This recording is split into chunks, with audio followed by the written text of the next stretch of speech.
አንድ በእርሻ የሚተዳደሩ የአያቴ ጓደኛ ያሉት ነገር ድንገት ትውስ አለኝ።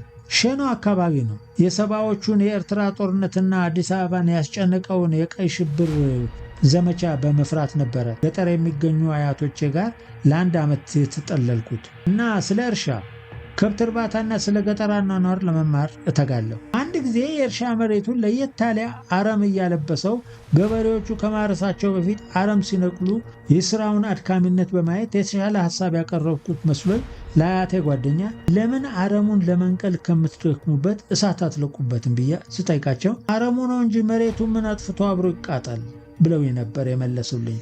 የሰው አረም ባይኖረውም እንደው ሊወጋኝ የመጣ ነው ተብሎ የታወቀ ጠላቱን ቢወጋ የታወቀውን መሳሪያ ቢያወድም መቼስ ይሁን። ግን እነዚህ ተፋላሚዎች እየተቀባበሉ አንዴ የሕዝብ መገልገያ ሆስፒታል፣ ሌላ ጊዜ ወደብ፣ ቆይቶም የነዳጅ ማከማቻ እንዲህ የሚያወድሙት የጠላታቸውን ንብረትም ጠላቶቻቸውንም ሆኖ ስለሚታያቸው ነው ወይስ መሠረተ ልማዶችን አውድሞ ማደየት የጦርነት ስልት ስለሆነ እያልኩ ጠይቃለሁ። ውድ አድማጮቻችን እንዴት ሰነበታችሁ? ዛሬ የምናቀርብላችሁ ቀይ ባህር ሲቀላ በሚል ዶክተር ፍርዳወቅ ማሞ የጻፉትን እውነተኛ ታሪክ ይሆናል። የምናቀርበላችሁ ንባብ በሙሉ የዶክተር ፍርዳወቅ ማሞ መጽሐፍ ላይ የተገኘ ነው።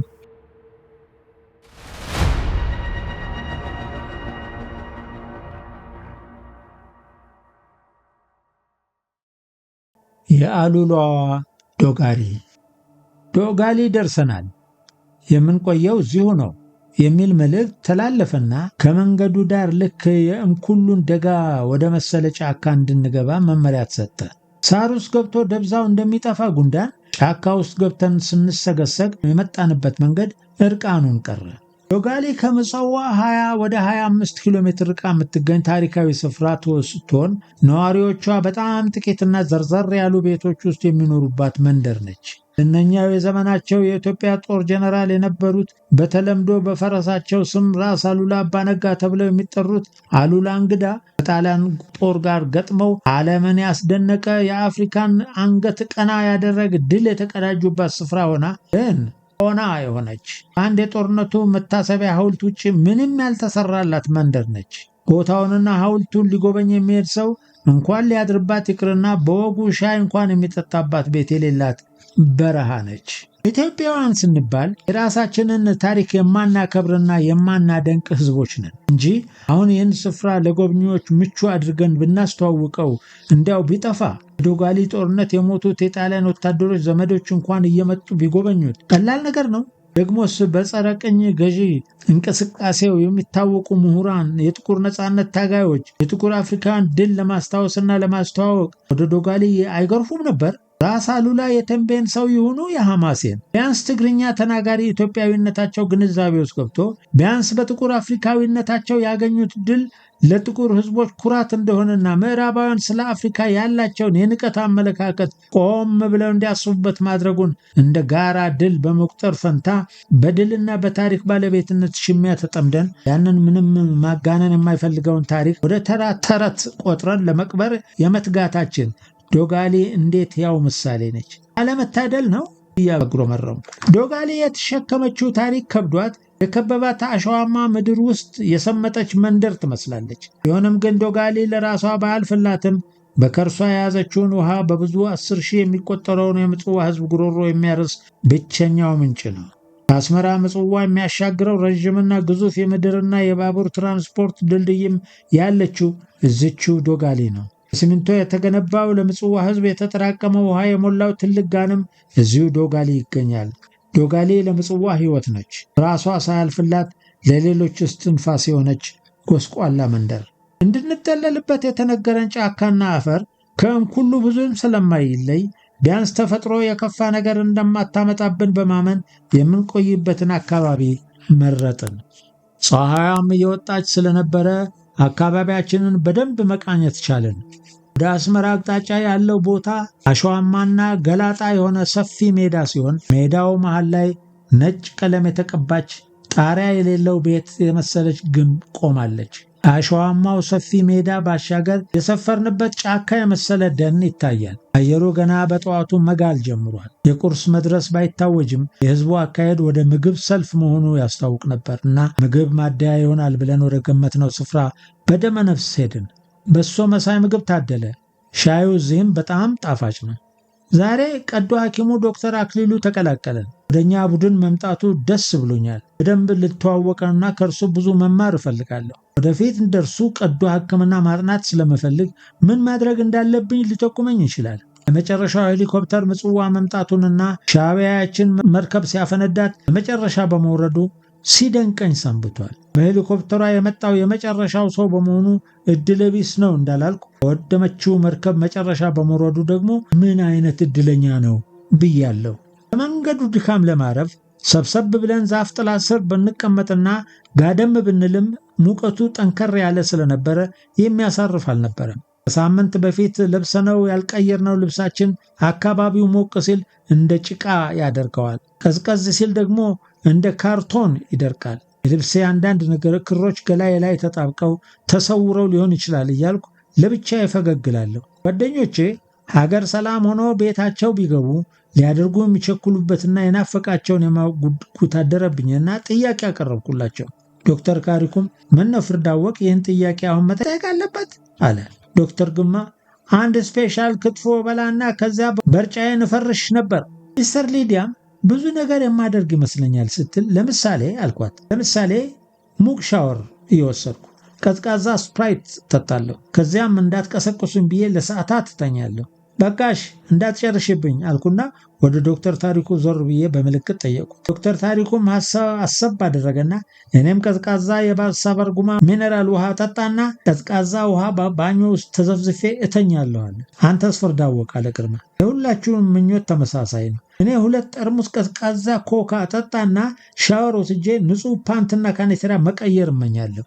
የዶክተር አክሊሉ ተራ ስለነበረ ሁላችንም አፍጥጠን ስንመለከተው አብሮን እንዳልነበረ ማን እኔን ነው አለ። ሁላችንንም እየተዘዋወረ እያየን በአወንታ ስንመልስለት ድርቅ ብሎ እዚያ እንድረስ ያኔ አስብበታለሁ ሲለን ዶክተር ግርማ ምን ነው ጨዋታችንን ታበላሻለህ? አሁን ምን አለበት በምኞት እንኳን ዓለማችንን ብንቀጭ ብሎ የቀልድ ቅሬታ አሰማን።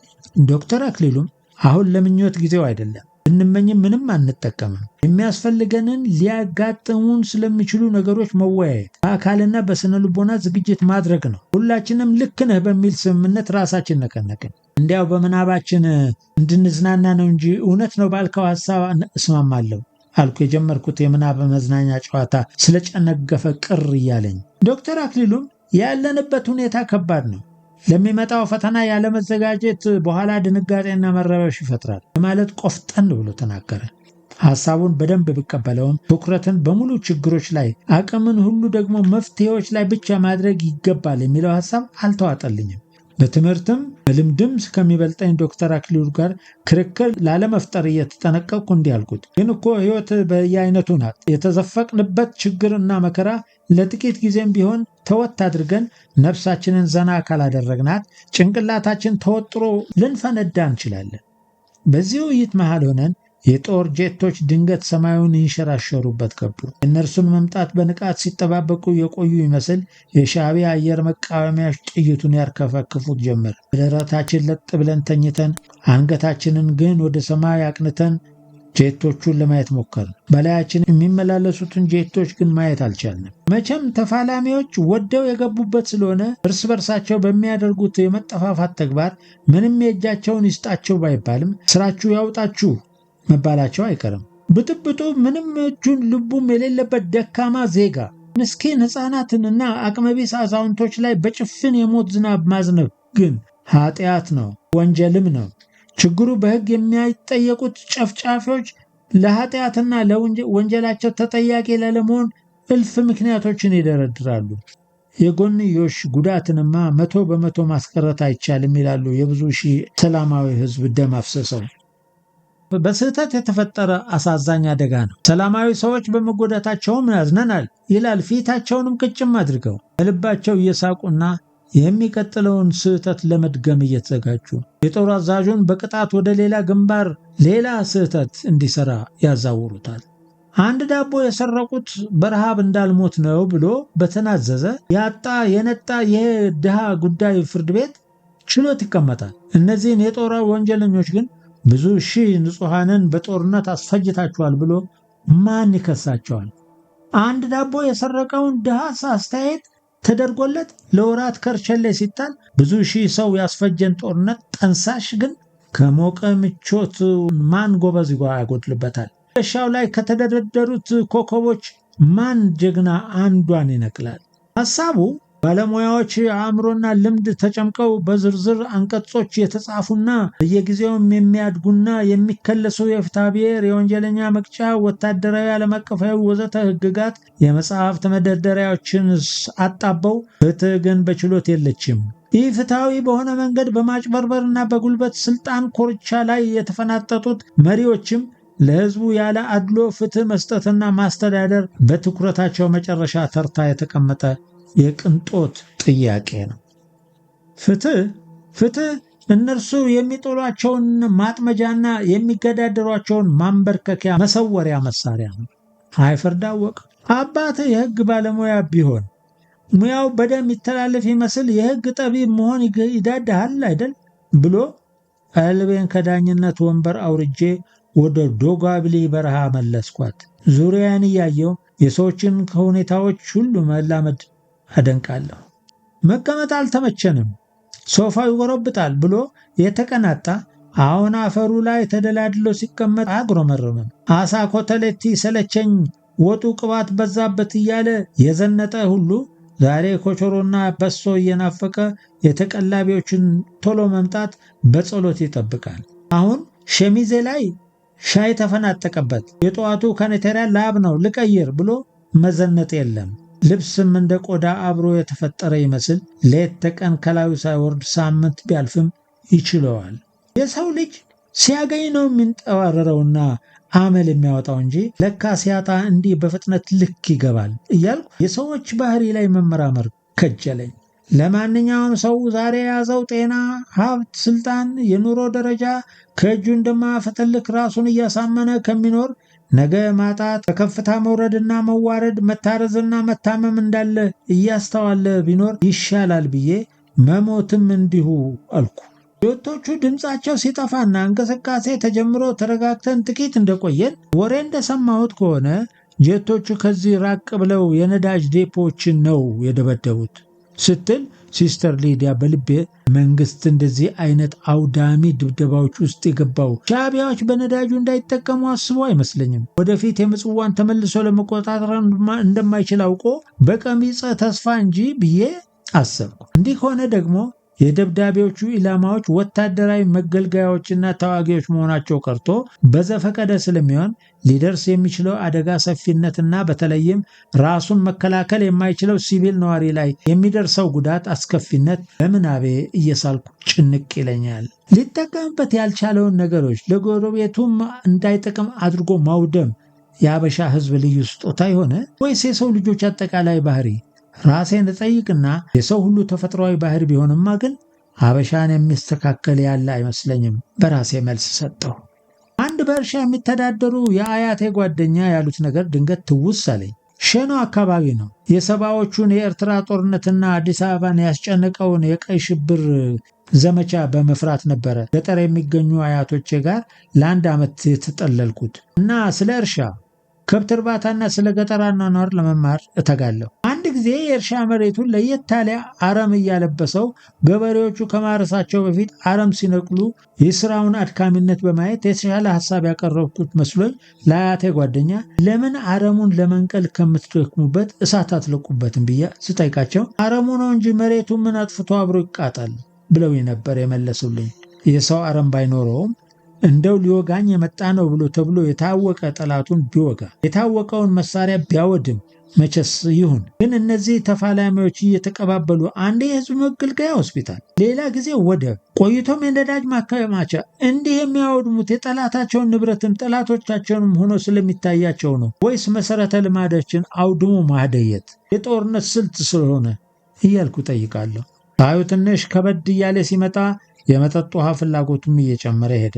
ውሃ ደግሞ የሚቀዳው በጫካው ተከባ ለብቻዋ ቆማ በግንብ ቤት ከተከለለችው ጉድጓድ ነበር። የጉድጓዷ ርቀት ከጫካው ጫፍ ወደ 200 ሜትር ያክል ነበር። ውሃውን መቅዳት በተራ ሆነና ከዶክተር ኢሳያስ ጋር አንድ ጀሪካን ይዘን ወደ ውሃው ጉድጓድ አመራን። ከፀሐይ የምንጠለልበት ምንም ጥላ ያልነበረው አሸዋማ ሜዳ ስለነበረ ሸሚዛችንን አውልቀን ጭንቅላታችን ላይ ጣል አድርገን የባጤ ቆጡን እያወራን የውሃ ጉድጓዱ ጋር ደረስን። ጣሪያ የለሽ ጎጆዋ አንድ በር ብቻ ነው ያላት። ከውጭም ከውስጥም ነጭ ኖራ የተቀባች የብሎኬት ግንብ ነበረች። መሬቱ በሲሚንቶ የተነጠፈ ንጹህ ወለል ነው። ጎጆዋ መሃል ወደ 1 ሜትር ከፍታ ያለው የጉድጓዷ መከለያ ግንብ አለ። የውሃ መቅጃ ባልዲም ከነገመዱ ከሚቀጥለው ቀጂ ተዘጋጅቷል። ያጠለቅነው ገመድ የተገባበት ጥልቀት በግምት 15 ሜትር ይሆናል። ባልዲውን ሞልተን በገመድ ጎትተን ካወጣን በኋላ ወደ ጀሪካናችን ገለበጥ ነው። ጀሪካኑ ስላልሞላ ለሁለተኛ ጊዜ ባልዲውን አጥልቀን ቀዳን። ጀሪካኑ ከሞላ በኋላ የቻልነውን ያክል ቀዝቃዛውን ውሃ ጠጣን። ወለሉንም ላለማቆሸሽ በክቧ ነጭ ቤት ወጣ ብለን ራሳችንን በውሃ አራስን። አንገትና ብብታችንን በውሃ ነካክተን ወደ ሰፈራችን መንገድ ጀመርን። ጀሪካኑን በእንጨት ለሁለት ነበር ያንጠለጠልነው። ከየት መጡ ሳይባል 2 ጄቶች ድንገት በላያችን ዝቅ ብለው ሰማዩን ሰንጥቀው ሲያልፉ ጀሪካኑን ጥለን መሬት ላይ ተነጠፍን። ጄቶቹ ካለፉ በኋላ ዶክተር ኢሳያስ በደመ ነፍስ እንደ ትናንትናው ጫካ ውስጥ መደብደብ አስበው ይሆናል ወደ ጉድጓዱ ተመልሰን እንደበቃለን። እኔ በዚህ ሐሳብ አልተስማማም። ምናልባት የውሃውን ጉድጓድ መምታት አስበው ሊሆን ይችላል። ወደ ጫካው ብንገባ ይሻለናል አልኩ። በዚህ ሐሳብ ተስማምተን ወደ ጫካው ሩጫ ስንጀምር ድንገት ተከታታይ የተኩስ ድምፅ ስንሰማ ያለንበት ቦታ እንደ ሐውልት ደርቀን ቆም። ከጫካ ውስጥ አንድ የሻዕቢያ ተዋጊ ጮክ ባለ ድምፅ እንዳትንቀሳቀሱ እዛው ያላችሁበት ተኙ አለና ስድብ የተቀላቀለበት ትዕዛዝ ሲሰጠን ጀርባችንን ለመራራዋ ፀሐይ ሰጥተን በደረታችን ለጥ ብለን ተኛን። ይህች የውሃ ጉድጓድ ሜዳ መሃል ተለይታ ትታያለች። ቤቶቹ እርሷን ኢላማ ማድረግ አይከብዳቸውም። ምናልባት ደግሞ ሻዕቢያዎቹ ብቸኛ የውሃ ምንጫቸውን ለማሳጣት አስበው ሊሆን ይችላል ብዬ ስለገመትኩ ነው ወደ ኋላ ባንመለስ ይሻላል ያልኩት አልኩ። ጄቶቹ ይሰሙኝ ይመስል በፍርሃት ድምፄን ዝቅ አድርጌ። ዶክተር ኢሳያስም ወደ ጎን እያየኝ እኔም ደንግጬ ነው እንጂ በኋላ ሳስበውማ እዚህ ቦታ ከውሃ ጉድጓድ በላይ ዓላማ ሊኖር እንደማይችል ገብቶኛል አለ። ጄቶቹ አሁንም ዝቅ ብለው ከውሃ ጉድጓዱ ባሻገር ወደ ተኛንበት አቅጣጫ ሲመጡ የውሃ ጉድጓዱ ዋናኛ ዓላማቸው እንደሆነ አልተጠራጠርንም። አይጥፊ ያላት ነፍስ አልኩ በልቤ። የአየር ላይ ርቀት መገመት ቢከብደኝም የጄቶቹ ከፍታ ከ100 ሜትር እንደማይበልጥ ገመትኩ። በዛች ቅጽበት የውሃ ጉድጓዱ ቢመታ ፍንጣሪው እኛም ጋር ይደርስ ይሆናል። ጌታዊ ነፍሳችንን ተቀበል። ወይኔ ዘመዶቼ! ሌላም ሐሳብ እያሰብኩ ልቤ ፈጣን ከበሮን እየደለቀ አንገቴን ወደ ሰማይ ቀና ሳደርግ የጄቶቹ ሆድ ተከፍቶ ከሁለቱም ኮርስ ቦምቦች ሲወርዱ በአይኔ በብረቱ ተመለከትኩና ስለ መሞቴ እርግጠኛ ሆንኩ። በቃ የሰከንዶች ጉዳይ ብቻ ነው አልኩ ለራሴ። የተኛሁባት ምድር ተከፍታ እንድትውጠኝ ተማጸንኳት። ብትውጠኝስ ምን ለውጥ ሊኖር ነው? እነዚህ ከበርሜል የማያንሱ ቦምቦች ከየትም ቆፍረው ያገኙኛል። ሲደርስ ማንም አያስጥልም። ከመቅጽበት የተጣሉት ቦምቦች መንሳፈፊያ ፓራሹት ጃንጥላ ዘርግተው የጄቶቹን ፈለግ ተከትለው ወደ ጫካው አቅጣጫ በቀስታ መንሳፈፍ ጀመሩ። ቦምቦቹ በአናታችን ላይ ከኛ አልፈው መሄዳቸው ትንሽ ከሞት የማምለጣችን ተስፋ ቢፈነጥቅም ጫካ ውስጥ የተሰገሰጉትን ባልንጀሮቻችንና የሰላማዊውን ሕዝብ መከራ እያሰብኩ ሌላ ጭንቀት ውስጥ ገባሁ። ያንን ከክፉ እንዲጠብቀኝ ላከልኝ ብዬ የገመትኩትን መልአክ አሰብኩ። ከሳምንት በኋላ የዚያ መልአክ ነገር ወደ አእምሮዬ ከብዶ ሲመጣ ያ ሰዓት የመጀመሪያዬ ነው። ፈጣሪ ሆይ ያንን መልአክ ላክና ቦምቡ ሕዝብ እንዳይፈጅ ከልክል ብዬ ተማጸንኩ። አይኖቻችን የቦምቦቹን መሪዎች ይዘውሩ ይመስል አንገቶቻችንን ወደ ሰማይ አቅንተን አቅጣጫችንን እንከታተላለን። ቦምቦቹ በሰፋፊ ዣንጥላዎች ስር ተንጠልጥለው ከመጠለያ ጫካው ወደ ግራ በኩል ያለውን አቅጣጫ ይዘው ወደ መሬቱ ሲቃረቡ ቦምቡ ሲፈነዳ ከሚወጣው ፍንጥርጣሪ ይከላከልን እንደሆነ በማለት ጭንቅላታችንን በእጆቻችን መዳፍ ሸፍነን ቤታችንን አሸዋ ውስጥ ቀበርን። እስከዚያች ሰከንድ ድረስ ሰምተነው በማናቀው ፍንዳታ ምድር ሰማዩ ተርገበገበ። እነዚያ መከረኛ ጆሮዎቻችን ተደፈኑ። ለጥቂት ሰከንዶች ራሴን የሳትኩ መሰለኝ። ሸከመና አሸዋማ ምድር ሳይቀር ለራሱ መጠጊያ ፍለጋ የተንሸራተተ መስሎ ተሰማኝ። አሸዋና አፈር ጠቅለለ ሰውነታችንን አለበሰው። ምሪቱ ተማጽናዬን የምር አድርጋ ዋጠችኝ ይሆን እንዴ እያልኩኝ ከላዬ የተደፋብኝን አሸዋ በተኛውበት ከፍቴና ከራሴ በእጄ እያራገፍኩ አንገታችንን ቀና አድርገን ለማየት ብንሞክርም ከ1-2 ሜትር በላይ ማየት አልቻልንም። ሰማዩም ምድሩም በአፈር ደመና ተሸፍኗል። በተኛንበት ወደ ልቦናችን ስንመለስ ከዶክተር ኢሳያስ ጋር አይን ለአይን ተያየን። ሕይወት ለመኖራችን አንዳችን ለሌላው ማስረጃ የሆን ያክል ዶክተር ኢሳያስ ተመስገን ተረፍን አይደል አለ። በፍንዳታው ድምፅ ጆሮዬ ተደፍኖ ይሁን ወይም አሁን ጄቶቹ ድምፁን ሰምተው ተመልሰው እንዳይደበድቡን ሰግቶ ዶክተር ኢሳያስ ቀና ብሎ በመዳፉ ተመስገን ተረፍን አይደል የሚለውን ድምፅ ከሌላ ሩቅ ዓለም እንደመጣ በሹክሹክታ ነበረ በትግል የሰማሁት። እኔም በተራዬ በሕይወት መኖራችን ዶክተር ኢሳያስ ማስረጃ እንዲሆን አዎን ተርፈናል፣ ፈጣሪ ይመስገን አልኩ። አየሩን የሞላው አቧራ የምንሄድበትን አቅጣጫ ስለጋረደብን እስኪጠራ ድረስ እዚያው የተኛንበት አሸዋ ላይ ከመቆየት ውጭ ሌላ አማራጭ አልነበረም። አቧራው መስከን ሲጀምር ጫካው ይታየን ጀመር። ዶክተር ኢሳያስም ያመጣነውን ጀሪካን ረስቶ አሁን እንሄድ ፍርድ አወቀ፣ ተነስ ብሎ ወደ ጫካው ሩጫ ሲጀምር እንዴ ኢሳያስ የተላክነውማ ጥለን አንሄድ ልንሄድ ነው እንዴ ብዬ ተመልሼ ጀሪካኑን አመጣው። ዶክተር ኢሳያስ አይገርምህም ለምን እንደመጣን ሁሉ ረስቼዋለሁ ሲል ስምህ ማን ነው ጠይቄው ስንሳሳ ከጥቂት ደቂቃዎች በፊት ያ በላያችን ያንዣበበው የሞት መልአክ ለጥቂት ስቶ ያለፈንን እንመስል ነበረ። 1 ደቂቃ የማትበልጠው ያንን ያሳለፍነውን የአንድ መከራ ሳምንት መስላ ገዘፈችብኝ። የሰው ልጅ ግን በ1 ሰከንድ ውስጥ ስንት ነገር ማሰብ ቢችል ነው በዚህች ቅጽ ሌላ ስለ ግንሳ፣ ስለ ቦምቦቹ የማጥፋት አቅም፣ ስለ ጉድጓዱ፣ ስለ ጫካው ስለተጠለሉት ጓደኞቼ፣ ስለ ዘመዶቼ ያሰብኩት ብዬ ራሴን ጠየቁ። ቦምቦቹ ጓደኞቼንና ሌሎች ሰላማዊ ተፈናቃዮች ወደ ተጠለሉበት ቦታ ሄደው ባለመፈንዳታቸው ፈጣሪን አመሰገንኩ። ቦምቦቹ የፈነዱበት ቦታስ ምን አደጋ አድርሰው ይሆን የሚለው ጥያቄ በአእምሮ የተመላለሰ። የውሃ ጀሪካኑን ለ2 አሳንሳ ተሸክመን ወደ ጫካው ገላጣ ከገባን በኋላ የሥራ ባልደረቦቻችን የድህነት ሰምተን ልባችን አረፈ። እኛማ ስለ እናንተ ነበር የሰጋ ነው። የውሃ ጉድጓዱ ያለችበት ቦታ ገላጣ አካባቢ በመሆኑ ምናልባት ጉድጓዷን ይመታት ይሆናል ብለን ፈርተን ነበር አለ ዶክተር ታሪኩ። እኛም አለቀልን ብለን ነበር አለ ዶክተር ኢሳያስ። ቦምቦቹ እኮ ከጄቶቹ ሆዶች ሲወጡ እያየናቸው ነበረ። አናታችን ላይ ሲጥሏቸው ንስሐ ሁሉ ገባው አልኩ። በአይኔ ያየሁትን ጉድ አሁንም ልቤ አላምን ብሎ። እውነት ቦምቦቹን ሊጥሉ አያችሁ አለች ሲስተር ሊዳ። ስትቀልዱ ነው አይደለ? እውነት አልኩ። አንገታችንን ቀና አድርገን ጄቶቹን ስንከታተል ድንገት በላያችን ሲደርሱ የሁለቱንም ጀሪካኖች ታችኛውን ክፍል ተከፈተና በርሜል የሚያካክሉ ቦምቦችን ለቀቋቸው። እኛ የመሰለን አናታችን ላይ ወድቀው የሚፈጠፍጡን ነበር። ግን ድንገት ፓራሹት ዘረጉና ጄቶቹ ወደሚበሩበት አቅጣጫ ቀስ ብለው መንሳፈፍ ጀመሩ። ጭራሽ የቦምቦቹ ፓራሹት ዘረጉ አለ ዶክተር ታሪኩም የምጸት ሳቅ እየሳቀ። የምር ቦምቦቹ ተጥለው 2 ሴኮንድ አይሞላም ፓራሹት ሲዘረጉ አለ ኢሳያስ። እውነታቸውን ነው። በፓራሹት የሚጣሉ ምግብ ቦምቦች አሉ። በተለይ ዝቅ ብለው የሚበሩ ጄቶች የጣሉት ቦምብ ፈጥኖ መሬት ደርሶ ሲፈነዳ ንጣሪው እንዳይጎዳቸው በዣንጥላ ይለቁታል አለ ዶክተር ግርማ። ይሄ የድሮ ጄቶች የቦምብ አጣጣል ዘዴ ነው። በሁለተኛው ዓለም ጦርነትም አሜሪካንም ኒውክሌር በጃፓን ስታፈነዳ ዣንጥላ ተጠቅማለች ይላሉ።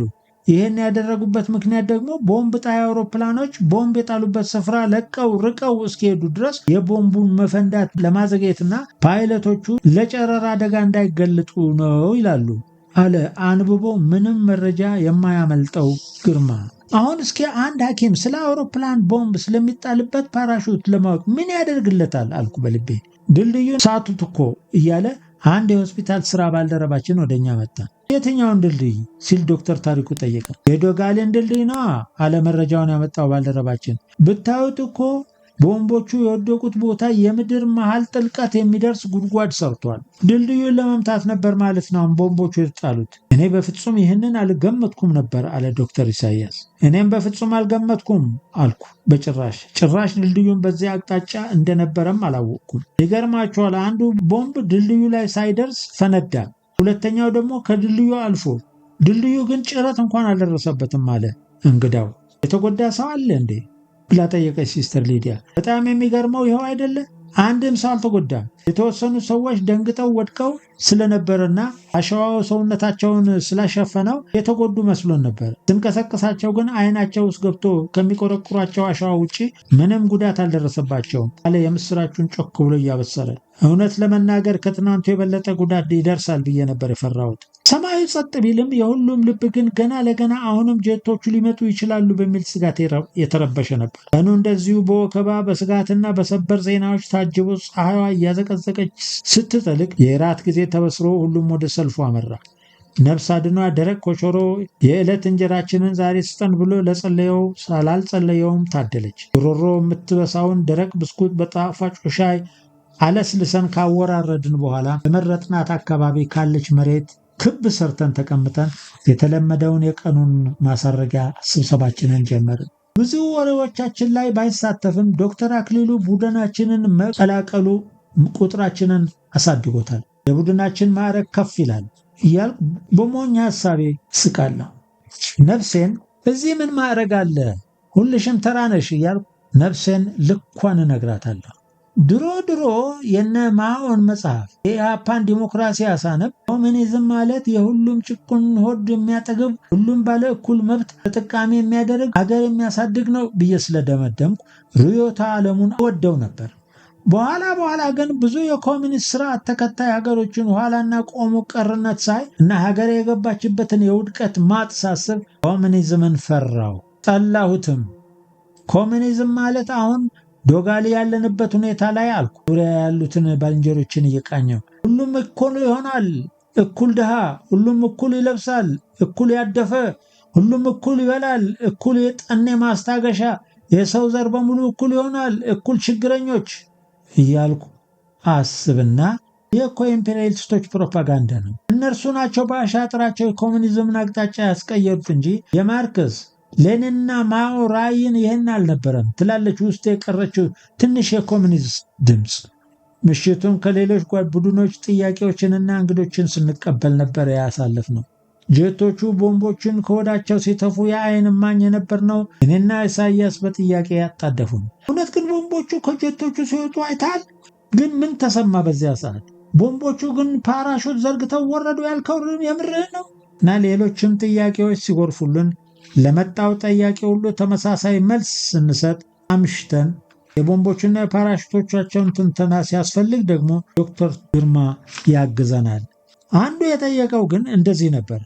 ቦምቦቹ ወደፊት ባይሄዱና በቀጥታ ወደ እናንተ ቢመጡ ምን ታደርግ ነበር? እሞት ነበር ስለው ሁሉም ሳቁ። የኛ ህዝብ ግን ምን አይነት ወሬኛ ህዝብ ነው? አሁን ይሄንን ሁሉ ጠያቂ ከመልሱ የሆነ ነገር ለመማር ነው ወይስ መረጃውን የወሬ ማጣፈጫ ሊያደርገው እላለሁ በሆዴ። አሁን እንደው የአውሮፕላን ቦምብ አናት ላይ የገሰገሰ ቢመጣብህ ምን ታደርግ ነበር ተብሎ ይጠየቃል አልኩ ጠያቂውን እየታዘብኩ። አንዳንዱ ሰው እኮ ጥያቄ መጠየቅ የሚፈልገው ተሳታፊነቱን ለማሳየት እንጂ እንኳን ለጥያቄው የሚሰጠው መልስ የራሱ ጥያቄ እንኳን በቅጡ ገብቶት የሚጠይቅ አይመስለኝም እያልኩ በሆዴ አጉረመርማለሁ። በቡድን ተገናኝተን የምናወራውን ነገር ብዙ አልጠላውም። ምናልባትም ምን እየተከናወነ እንዳለና የጦርነቱ ሂደት ምን እንደደረሰ መረጃ የምናገኝበት ብቸኛ መድረክ ነው።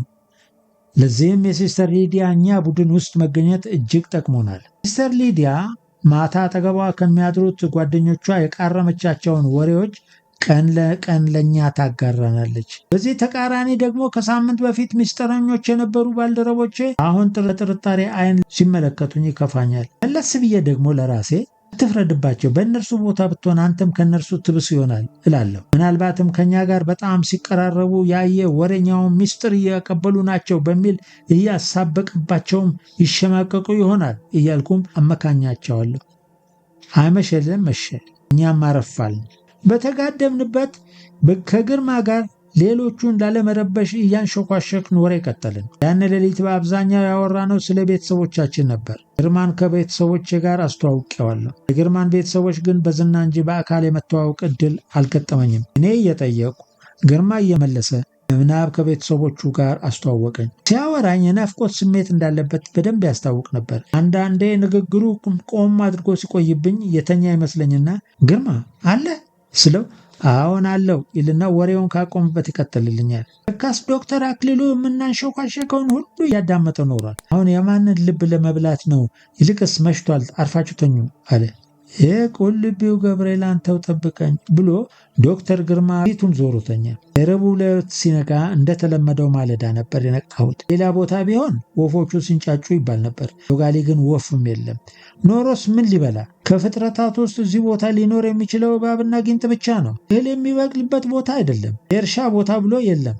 ከሌላ ቦታ እንኳን ሸምቶ ትራፊውን በትኖ ወፎችን እንዳያኖር ሰው እንኳን ሊኖርበት የሚያስቸግር በረሃ ነው። በዚህ ሰው በራቀው ባድማ ቦታ ውለን ማድራችን እየደነቀኝ ጫካው ውስጥ ተበታትነው እንቅልፋቸውን በሚለጥጡት አምሳያዎቼ መካከል እየተንጎራደድኩ ፈጣሪያን ከማመሰገንኩ መቼም ጫካ ውስጥ በተኙ ወገኖቼ መካከል እየተራመድኩ እንዳልጸልይ የሚከለክለኝ ሕግ እንደሌለ እያወቅሁ እግዚአብሔር ይኖራል አልኩ በልቤ።